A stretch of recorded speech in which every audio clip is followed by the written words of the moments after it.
Bismillahirrahmanirrahim. Ruang adalah ruangan yang tidak kosong. Saat terjaga dari tidur yang pulas, kelopak mata perlahan terbuka. Kita melihat langit-langit ruangan, melihat cahaya, melihat arah, dan tanpa sadar kita langsung mengetahui di mana kita berada. Ada jarak, ada kedudukan, ada posisi kehidupan yang sedang kita tempati. Namun sesungguhnya yang kita sadari bukan sekadar tempat. Kita sedang menyadari sebuah ruang. Sebuah ruangan yang ternyata tidak pernah kosong. Di dalamnya ada keberadaan, ada peran, ada hubungan, ada makna. Dan dari ruang itulah kesadaran perlahan tumbuh di dalam diri manusia. Kesadaran tentang siapa dirinya, kesadaran tentang siapa yang ada di sekitarnya, kesadaran tentang kapan perannya harus dimulai. Karena ruang kehidupan selalu membawa arti.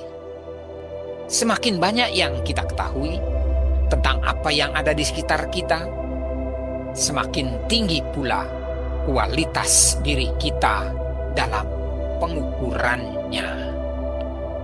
Semakin dalam kita memahami peran masing-masing keberadaan, semakin tinggi pula nilai diri kita. Dan semakin kita memahami hubungan sebab dan akibat di antara semuanya, semakin meningkat pula kedudukan kita di hadapannya. Allah telah mengingatkan itu dalam firman-Nya. Surat Al-Imran ayat 189 sampai 191. Bahwa milik Allah kerajaan langit dan bumi. Pada setiap penciptaan langit dan bumi, pada pergantian malam dan siang, terdapat tanda-tanda bagi orang-orang yang berakal.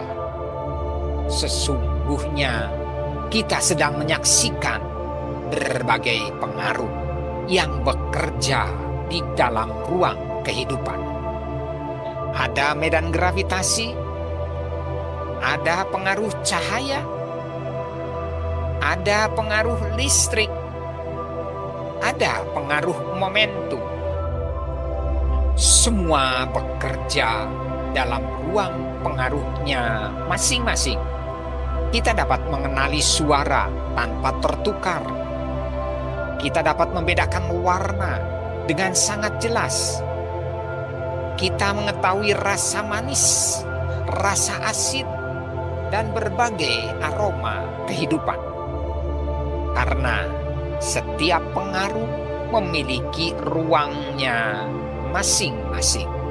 Medan gravitasi tidak menjadi medan listrik. Medan magnet tidak menjadi gravitasi. Masing-masing hadir dalam ketetapan yang berbeda. Meski semuanya berada dalam alam yang sama. Dan dari sana manusia perlahan memahami bahwa kehidupannya pun dibangun oleh berbagai ruang pengaruh.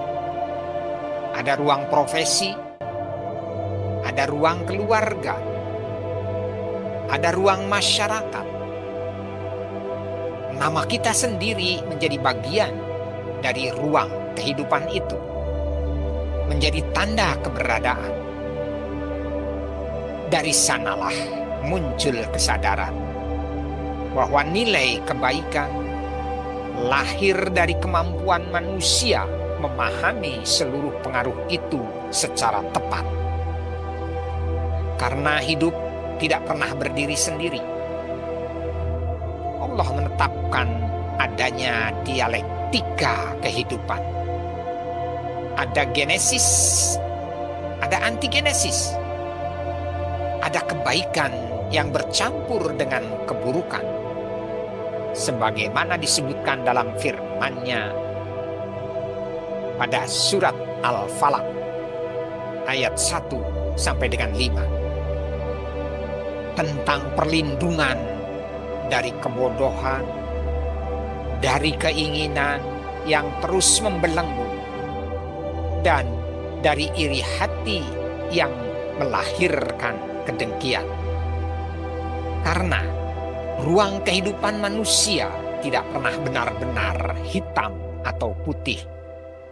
Tidak sepenuhnya benar, tidak sepenuhnya salah. Tidak hanya baik atau buruk. Semua bercampur. Semua hadir dalam kenisbian kehidupan.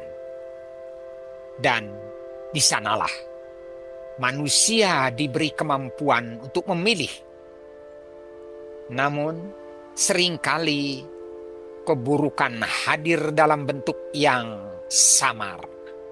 Gemerlap kehidupan dunia menutup mata nurani.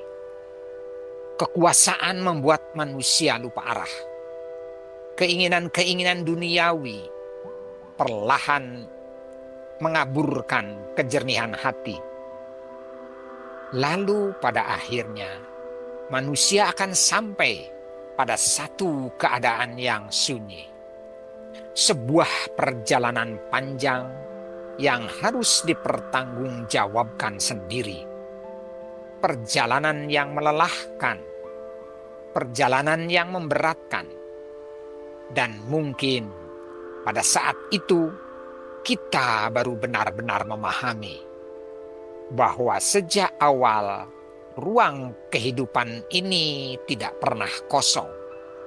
Ia selalu dipenuhi tanda, dipenuhi pengaruh, dipenuhi makna, dan manusia sedang berjalan di dalamnya.